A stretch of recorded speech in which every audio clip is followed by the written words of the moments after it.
Hi, welcome to another edition of 1,000 Ways to Market Your Business, a podcast brought to you by Pushing the Envelope. I am Samantha Scott, APR, and today I am joined by Lauren. So excited. We're talking about PR in the digital age. Absolutely. It's so nice to be here. Thank you so much. I'm Lauren Bernaldo, APR CPRC, and I'm the proud president of the FPRA Southwest Florida chapter, but I also work as the Chief Communications Officer for the Lee County Tax Collector. And prior to that, I was at the school district. And prior to that, I was in journalism for more than 2 decades and on the other side of the camera. So this is new to me, and I appreciate you putting your trust in me and inviting me here today. This is fun. Absolutely. As a past FPRA president, I appreciate what you're doing and giving back to our professionals in this community. But I think who better to talk about this as we're talking about going into the next generation of public relations, the digital age. I mean, I think we can kick things off by just saying now it's totally different than it was. I've been around for a while too. And when we started doing this 19 years ago, you had to work with your media so closely because social didn't exist. And now there's a whole other way of reaching people. But I think media relations is still really, really critical. So I'd love to get your thoughts on that and how PR has changed and kind of where that's going. Absolutely. And I think you're absolutely right. Media relations is critical, and really developing those relationships with the reporters, and not just the reporters, but even the managers in the newsrooms, because they tend to stay longer than the reporters do. A lot of times the reporters will move on. But when I first started in the media, it was all about phone calls and meeting in person. And now, of course, it's emails and social media and all of those kinds of things. So we have the ability to get our messages out on our own, but you're limited to the audience that you may have on social. So really developing those relationships with the media makes a huge difference because they can amplify what that message is. But they're not going to do that for you if they don't trust you and they don't know you. And you don't want to be making those relationships when you're in the middle of a crisis situation or in the middle of something big that's happening. You want to grow them and you want to make them way before then so that you know who they are and they know who you are and they trust you and they know the information that you're giving is accurate and transparent. Yeah, absolutely. Great point is start those relationships early before you need them. And I always like to counsel people, especially young people coming into this field, is that make it about them. It's not about you. Right. And make sure that you're not just coming to them like, hey, I need this, because ultimately nobody wants to work with somebody like that. Make sure that it's very clear, like, hey, I want to help you. You cover this. I might have a resource for you, et cetera. Just the way that you would like to be collaborated with, kind of the golden rule, I guess, of media relations and PR.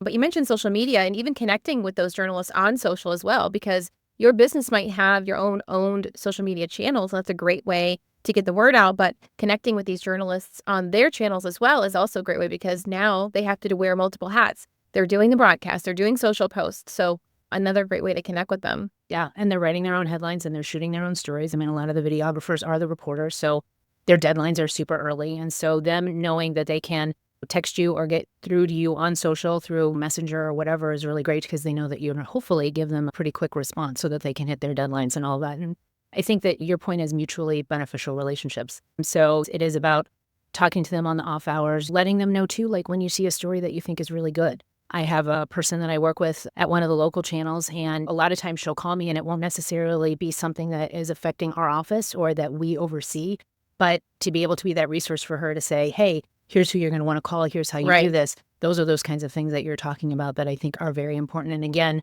build those relationships so that when you need them, the stories are not always going to be positive, but at least you're going to know they'll be fair. Yes. And so that's what's the most important. Absolutely. So making sure you have factual information, you're being a good resource. I couldn't agree more. So now let's move into the next thing that's making waves. Yes. AI. Artificial intelligence. Yes. Don't be scared. Don't be scared.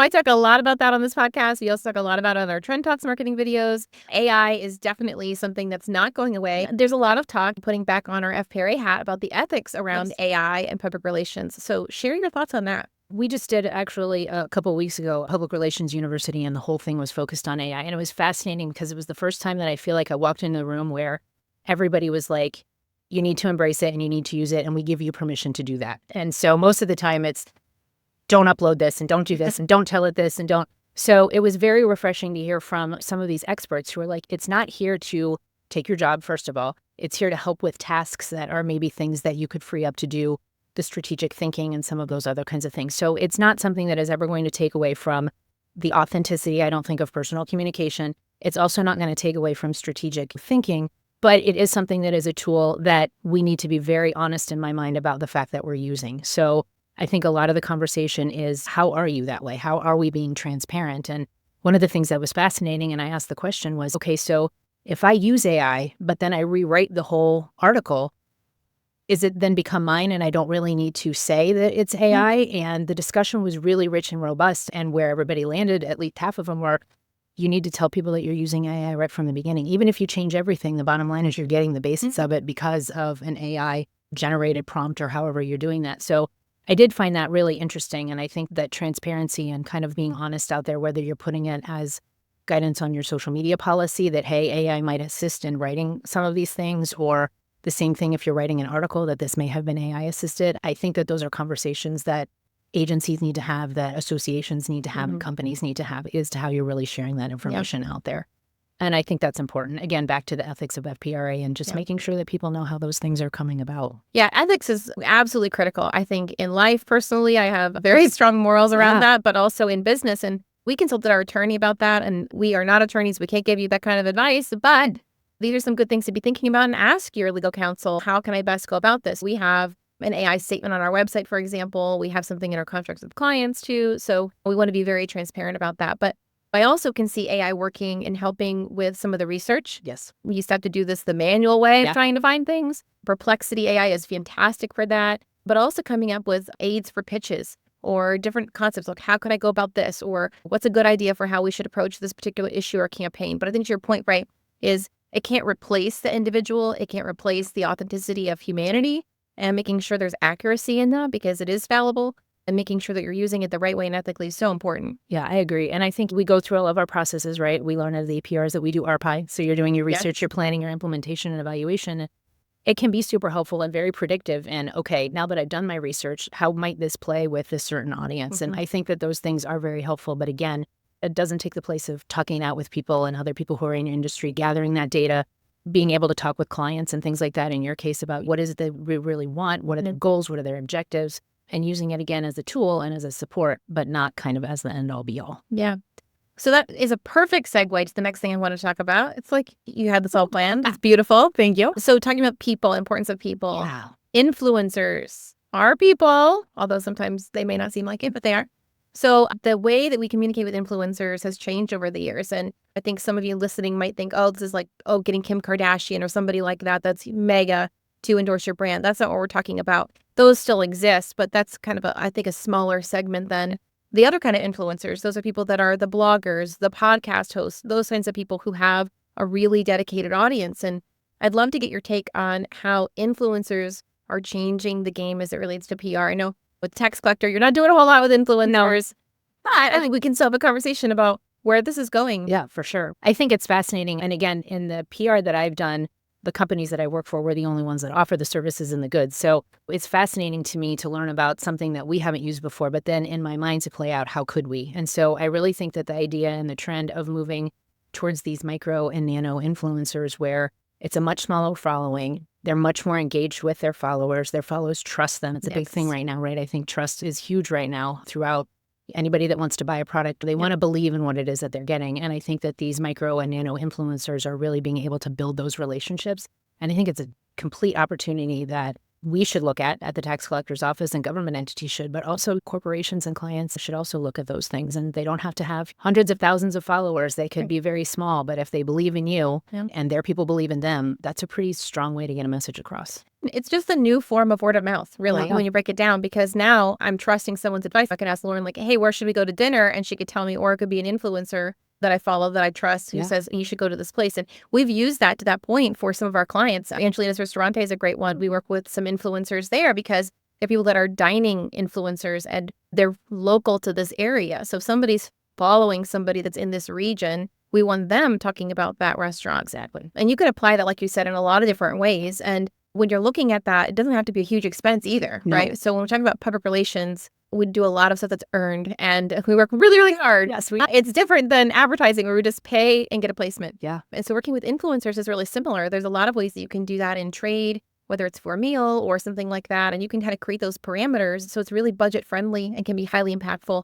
And if you've listened to my podcast before, you know, it's all measurable, because that's super, super important too, is you can see what kind of return you got from that engagement and that connection. Absolutely. And I think to your point, when you have micro and nano, you can have multiple. So, I mean, you really can amplify your message, but in a way that you can do it that's budget friendly. And again, more trustworthy. So people really believe the information that's being shared with them. Yeah. And that's a great point to kind of elaborate on it a little bit more. I think trust has always been super important, but especially now in this day and age with the state of media, the state of just everything that's going on in this world, people are looking for alternative means of getting information. Yeah. And they want it to be from someone they feel like they can trust, that's genuine, not the man, so to speak. And I think that this influencer way of reaching out to folks and even connecting with really genuine reporters and people that have that personal connection, people feel like, oh, that's the reporter that I watch every day. Like, I know this person, right? Even though they really don't. No. But they have that But they connection. come into my home. Exactly. So, yeah. Exactly. Yeah. So, yeah, I think it's just really important to keep that in mind as part of your PR strategy, how you're doing that,